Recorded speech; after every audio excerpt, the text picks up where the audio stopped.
ఇక పార్టీ మారిన ఎమ్మెల్యే దానం నాగేందర్ను డిస్క్వాలిఫై చేయాలంటూ స్పీకర్కు ఫిర్యాదు చేసినట్లు వెల్లడించారు బీఆర్ఎస్ పార్టీ ఎమ్మెల్యే పాడి కౌశిక్ రెడ్డి. న్యాయపరంగా ఆలోచించి చర్యలు తీసుకుంటామని స్పీకర్ హామీ ఇచ్చినట్లు తెలిపారు.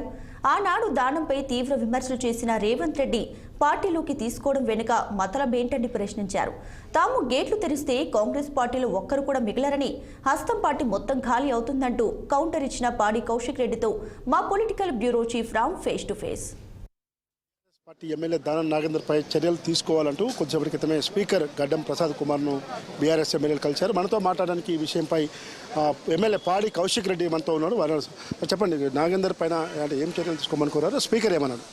నాగేందర్ గారిని ఎటు పరిస్థితుల్లో డిస్క్వాలిఫై చేయాలని మేము కేసీఆర్ గారి ఆదేశాల మేరకు మేము అందరం కూడా ఇవ్వడం జరిగింది.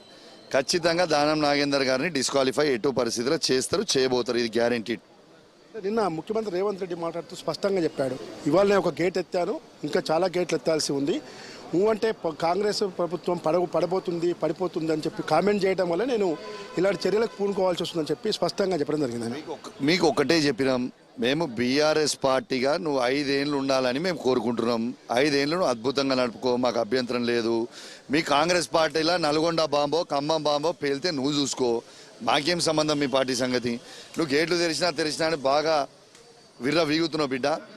సరే, సింహం కేసీఆర్ గారు ఒక అడుగు వెనకేసినంత మాత్రాన 4 అడుగులు ముందేయడానికే కాలం అన్నిటికీ కూడా సమాధానం చెప్తుంది. సార్, పార్లమెంట్ ఎన్నికలు పూర్తయ్యే లోపు దాదాపు 20 నుంచి 25 మంది బీఆర్ఎస్ ఎమ్మెల్యేలు మా వైపు ఉన్నారని చెప్పి కాంగ్రెస్లో చాలా మంది చెప్తున్నారు. అసలు 39 మంది, ఒక 4 తప్ప మిగతా వాళ్ళందరూ కూడా వస్తారని చెప్పి మంత్రులు కూడా మాట్లాడుతున్నారు. అరే, వాళ్ళు నోటికి వచ్చినట్టు వాళ్ళు మాట్లాడుతుర్రు.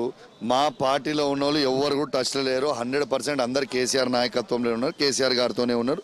ఖచ్చితంగా కేసీఆర్ గారి రాజ్యమే కోరుకుంటా ఉన్నారు. నిజంగా అంటే రేవంత్ రెడ్డికి నిజంగా ప్రభుత్వం పడిపోతున్న అభద్రతా భావం ఉందని భావించవచ్చా? 100%. ఇప్పుడు వాళ్ళకి మీరు చూడండి, ఫుల్ మెజారిటీ ఉంది. వాళ్ళకి 64 ప్లస్ వాళ్ళు 65 మంది ఉన్నారు. ఉన్న తర్వాత ఇంకొక ఎమ్మెల్యేని కొనుగోలు చేయాల్సిన అవసరం లేదు కదా. నువ్వు భద్రంగా ఉండు, నువ్వే నడుపుకో, మేమేం అంటలేం కదా. నువ్వు 5 years నడవాలి, నువ్వు నడుపుకోవాలి. నువ్వు ఇచ్చిన 6 గ్యారెంటీలు, నీ 420 హామీలు మొత్తం కూడా ప్రజలకు అందియాలని మేము కోరుకుంటున్నాం. నువ్వు అద్భుతంగా చేయి, మా వంతు ఖచ్చితంగా నీకు సహకారం ఉంటుంది. మేము ఎటు పరిస్థితిలో గవర్నమెంట్ పడేయాలని మేము ఏ కోశాన్ని కూడా మేము కోరుకుంటలేము. కవిత అరెస్ట్ విషయంలో కనీసం మానవతా దృక్పథంతో కన్న తండ్రి కేసీఆర్ స్పందించకపోవడం చాలా బాధాకరమని అంటున్నారు. ఇక దాని గురించి నేను మాట్లాడదలుచుకోలేదు. ఒకటి, కేసీఆర్ గారు కూడా అన్నిటి కూడా స్పందించారు. మా పార్టీ పక్షాన కేటీఆర్ గారు స్పందించారు, హరీష్ రావు గారు కూడా స్పందించారు. దానికి ఆల్రెడీ వాళ్ళు ఢిల్లీకి కూడా పోయి ఉన్నారు. దాని గురించి పార్టీ చూసుకుంటారు. Thank you. గవర్నర్ తమిళసై ఇవాళ రాజీనామా చేశారు గవర్నర్ పదవికి. ఆమె వచ్చే ఎన్నికల్లో లోక్సభ నుంచి పోటీ చేశారని చెప్తున్నారు. మీ పార్టీ ఏ విధంగా? వారి ఇష్టం అండి, వారి వ్యక్తిగత opinion. We wish her good luck. So మొత్తం మీద ఖచ్చితంగా దానం నాగేందర్ విషయంలో మేము స్పీకర్కి ఫిర్యాదు చేశాం. ఖచ్చితంగా ఆయనపై అనర్హత వేటు వస్తుందని కూడా కౌశిక్ రెడ్డి ధీమా వ్యక్తం చేశారు. రేవంత్ రెడ్డి చేసిన వ్యాఖ్యల్ని ఖండించారు. తర్వాత గేట్లు ఆయన తెరుస్తాడో మేము తెరుస్తామో, భవిష్యత్తులో ఏం జరగబోతుందో చూడాలని కూడా కౌశిక్ రెడ్డి చెప్తున్నాడు.